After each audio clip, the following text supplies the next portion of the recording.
Car drivers, they want to win the world championship the right way. They don't want things handed over to them. So Oscar uh, supported Lando towards the end of the year. I thought the ironic thing was everyone was talking about Oscar supporting Lando, and then the next race in Baku, Lando supported Oscar. So it just shows you that you could only pre-plan so much.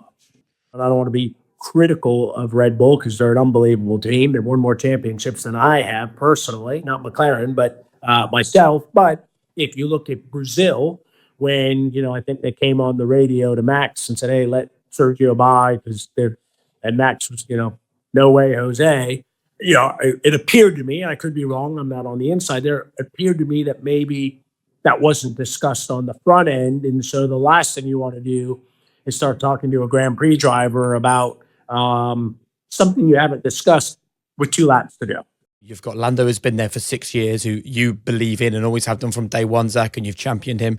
And then Oscar Piastri, who's come in with this incredible reputation and a really high ceiling of potential. How do you make a decision over when you allow a driver to fight for the title or not fight for the title? I mean, that's another whole sort of layer of management that you've had to deal with, aside from trying to just win races for the team. We were never worried about the two of them racing each other and doing something silly because they've been awesome. The 2 years they've been racing together, they raced each other hard, but have never done anything silly. So it was more about how do we protect against Carlos, who's coming, Max, who's coming, who obviously came a little bit too hard and overcooked it. So it was more about how do we get through the corner first and second and help because it's a long straight set. The second sector was our weak spot, if you'd like, and with cars bunched up and everyone getting a draft with everyone being so close, it was imperative that we didn't just get to turn one first and second, but we got out cleanly. So we spoke pretty much about that, and my guys did their part, but unfortunately Max was a bit overzealous and turned Oscar around, and so it was drama from the first corner onwards. I think drivers and race teams naturally are very good at getting over disappointment quickly. So, I've always found having once raced, just give me a little bit of space. So, you don't really need to do anything, in my opinion, or at least with our drivers, and everyone's different. Of just give them a little bit of space. So how do you keep Lando happy? How do you keep Oscar happy? So, you don't want to, we treat our drivers equally, fairly, transparently. And it is hard to figure out reading the room of, all right, Lando's got the best chance at the moment. You don't want to sacrifice Oscar's season. He's had an unbelievable season. So would you tell us a little bit about how you as a leadership team, Zach, have gone about making these big decisions when you're obviously acting under pressure? Isn't always easy when you have two drivers that want to go for the win and go for the championship.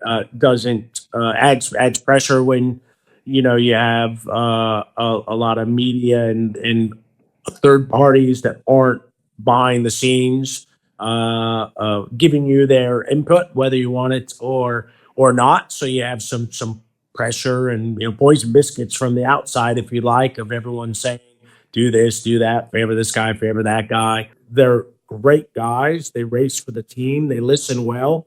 And, I don't. So 2025 is well underway, and I bet a lot of you, like me, have already started to make plans on how this can be the very best year yet. And for me, making it a great year revolves around some investment, but actually investing in myself physically and mentally. So the physical investment has been a sauna that I've just had installed at home, and already I'm absolutely loving it. But the mental investment is making sure that I take time to go travelling with my kids, Flo and Seb and Harriet, my wife, on those kind of memory-making holidays that last a lifetime. But obviously both of those goals centre around needing finance. The good news is, though, that's where our new partner XTB comes in. They're dedicated to empowering you on your investment journey, and that's regardless of whether your horizon is short or long term. You can maybe buy stocks and ETFs commission free. You can invest passively with investment plans, open an ISA account, earn up to 4.75% interest on uninvested funds, and loads more.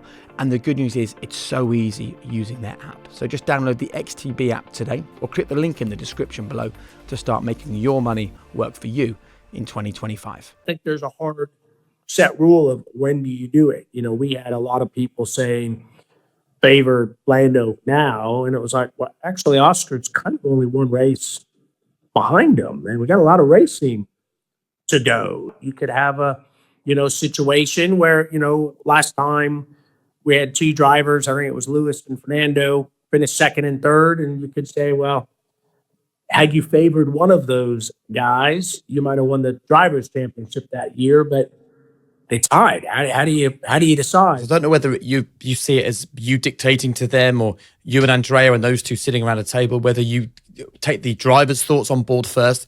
Explain how that all works for us. Andrea and I do it, but we do it with the consultation to the engineers and the sporting director. We don't kind of just lock ourselves in a room and white smoke comes out and Zach and Andrea have made a decision. We consult the team. We're very open and transparent with the drivers. We made them very much part of the process. When we kind of came up with what we were going to do, we did that with the drivers. Of course, we talk about it and here's what we think, but we'd sit Oscar and Lando down and say, well, what about that? And Lando didn't want to be gifted a race win. Forget about sprints. He was, and Oscar was like, hey, I don't mind sliding from second to third if that helps, but I really don't want to give up a win. I don't mind if, I slip from fourth to fifth, but hey, it's a big deal being on the podium. So third to fourth, so you kind of walk through the different scenarios. But then I think the big thing is as long as you communicate on the front end, then when you get into the race and things play out, it's already been discussed. I think we never really had an incident again other than Brazil, which was quite smooth and where we were under pressure. Oh my God, what are we going to do? We got to ask the drivers to move around. They're going to be upset. Just make no mistake about it. Drivers, their ideal situation is let me just race, but they were both great about it. When we ultimately did decide, let's throw our weight behind Lando, we did that with Oscar's buy-in. So we would never. How do you get the buy-in? Transparency, communication, laying out how you're going to do it, kind of keeping score because, and Lando did it on his own. I thought that was awesome when he, in Qatar, we actually, as you probably heard on the radio, because it was so close, said, hey, don't swap back in Lando because everyone was so close. Felt like, no, I hope my championship's over. He gave me the sprint win in Brazil, so I'm gonna pay him back. And so I think that builds a lot of trust with the drivers, with the team. And so for next year, we're gonna start just as we did this year, both drivers with equal opportunity, and we'll see how the season plays out. Could get into a situation where one supports the other, or we might find that they're racing each other for the championship down to the last race.